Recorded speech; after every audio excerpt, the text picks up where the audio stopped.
Itu pun saya nggak ikut-ikutan. Baru belakangan ini saya minta klarifikasi. Saya nggak tahu apa-apa, nggak ikutan di situ. Saya hanya kasus di Polda doang. I agree with whatever advice from the older netizen. Yeah. And I'm Singapore PR, he is a Singaporean. This matter has to be settled in Singapore court. Yeah. Saya nggak tahu, kita nggak tahu. Tapi yang jelas, kalau anaknya meninggal, ibunya akan dapat setengah dari uang asuransi, setengah bapaknya. Total uang asuransinya $4 juta keluarga itu. Back then, I was suspicious about him and his PA, but he never committed. He never admitted their relationship. So, and telling me that I'm overthinking, and the woman was already left, according to him. Okay. So September, he brought me to his business trip to Sabah, Okay. and we went to Kuala Lumpur to buy the confinement herbs and buy the baby stuff. And last week of September, during kids' school holiday, we even went to Bandung for a family trip. Okay. Then the end of the trip, he changed the behavior. I couldn't understand, but after we came back to Jakarta, that first week of October is the time that he dumped me. Hotman Paris dengan lantang mengatakan kalau Emi BMJ sengaja menyuruh anaknya bungkam lantaran sempat terpikir untuk melakukan bunuh diri. Hotman Paris mengaku kalau anak Aden Wong juga sempat histeris berteriak ketika bertemu dengan Emi BMJ. Bahkan, pengacara kondang Hotman Paris secara terbuka menantang Emi BMJ mengungkapkan rencana bunuh diri anaknya. Pernyataan Hotman didapat berdasarkan keterangan dari Aden Wong yang berupa bukti video yang disebarluaskan ke media sosial. Menurut Hotman, tidak ada indikasi brainwash anak-anak melihat kondisi psikisnya histeris ketika bertemu Emi pada waktu itu. Lebih lanjut, Hotman Paris menegaskan kalau dirinya tidak pernah tahu sama sekali soal perkara rumah tangga Emi dan Aden Wong. Hotman hanya diminta menjadi pengacara saat melaporkan kasus KDRT ke Polda Metro Jaya. Bang, tapi terlepas dari itu, Ami adalah ibu kandung, berarti gimana Bang ingin mengambil anaknya tapi tidak di dalam penguasaan orang lain Bang? Dalam arti bukan ibu kandungnya Bang? Tergantung apakah ada alasan yang sah bagi seorang bapak untuk melakukan itu. Aja nggak boleh. Kalau misalnya benar bahwa kalau dibiarkan malah bahaya, misalnya putri sampai bunuh diri.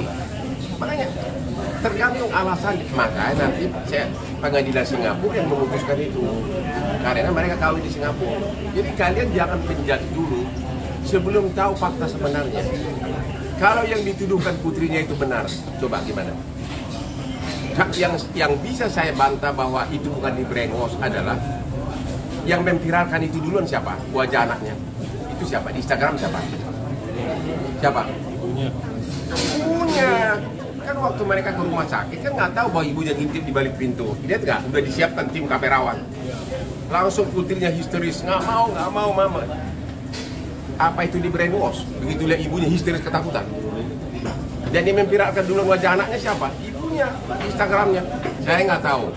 Kita nggak tahu. Tapi yang jelas, kalau anaknya meninggal, ibunya akan dapat setengah dari uang asuransi, setengah bapaknya. Total uang asuransinya $4 juta keluarga itu. Soal benar apakah mabuk, gua nggak tahu. Soal benar kenapa diambil, saya nggak tahu. Soal benar kapan diambil, saya nggak ikutan. Saya belum jadi pengacaranya. Mereka bicaranya, saya belum jadi pengacaranya. Saya hanya pengacaranya waktu kasus di Polda KDRT katanya. Tapi KDRT tidak ada, dicek di Polda bukan KDRT fisik, KDRT psikis. Dan prosesnya pun belum berlanjut gara-gara suaminya di luar negeri. Jadi saya belum melakukan apapun. Disuruh saya mengembalikan putrinya, gue nggak tahu, gue nggak ikut waktu itu, gue bukan pengacaranya bidang itu. Nama aku terlalu terkenal sehingga terlalu banyak bantu orang susah. Jadi jangan kenapa kali ini saya membela orang katanya terzolimi. Intinya begini, kalau benar bahwa bapak menyelamatkan nyawa anak-anaknya, apakah dibenarkan seorang bapak melakukan itu, kalau benar ya, itu aja kuncinya. Soal mau bunuh diri itu bukan brainwash, itu fakta. Amy mengatakan dengan lantang pada podcastnya di salah satu kanal YouTube bahwa Amy mengaku kesusahan menghubungi Aden Wong dan anak-anaknya karena nomor dia telah diblokir. Amy mengatakan mengetahui keberadaan Aden di Surabaya atas informasi dari netizen Indonesia. Dengan raut ekspresi seorang ibu yang sedang mencari anak-anaknya, Amy juga bertekad akan menyelesaikan proses perceraiannya dengan Aden di Singapura. Amy juga meminta dukungan kepada netizen Indonesia untuk menekan agar mereka kembali ke Singapura dan menyelesaikan ini semua dengan tenang dan bahagia. Yes, I want to fight in Singapore, and I've been making the video and talking to him because my mobile number is blocked by his parents and my 2 elder kids. WhatsApp, the message doesn't deliver, and I don't think he blocked me, but I messaged him, but there's no reply. I emailed them, but still, I just don't have a channel to communicate with him. So I made a few videos to telling him that let's go back to Singapore and settle this problem. But there's no response, and the thing is now I don't know where he and my kids are. I don't know whether they are still in Indonesia, or the latest news I heard from netizen told me that the person saw my husband and kids in the Surabaya airport. Oh, okay. Yeah. After that, I couldn't confirm where they are. There's no information. No information. Okay. Yeah. These cases are still in Indonesia. If they are going to Singapore and settle, I'm most happy to settle it over there. But firstly, I don't know where they are. If they are in Indonesia, the case will be ongoing. I need to fight for getting back my baby and my kids. And also, as you saw my kids' video and other things, he's using my kids against me. And he made a lot of accusation. I can prove it. Whatever he accused me is not true. So I need still support from Indonesian netizen to pressurize him, go back to Singapore and settle this.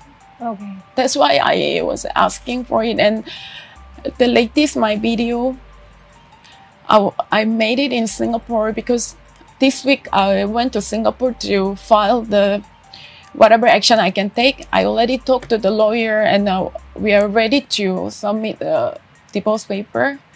Apparently in Singapore, we need to going through this monetary co-parenting course, the online. So I completed, and I had a counseling session in Singapore, because that's the whole process that I need to complete.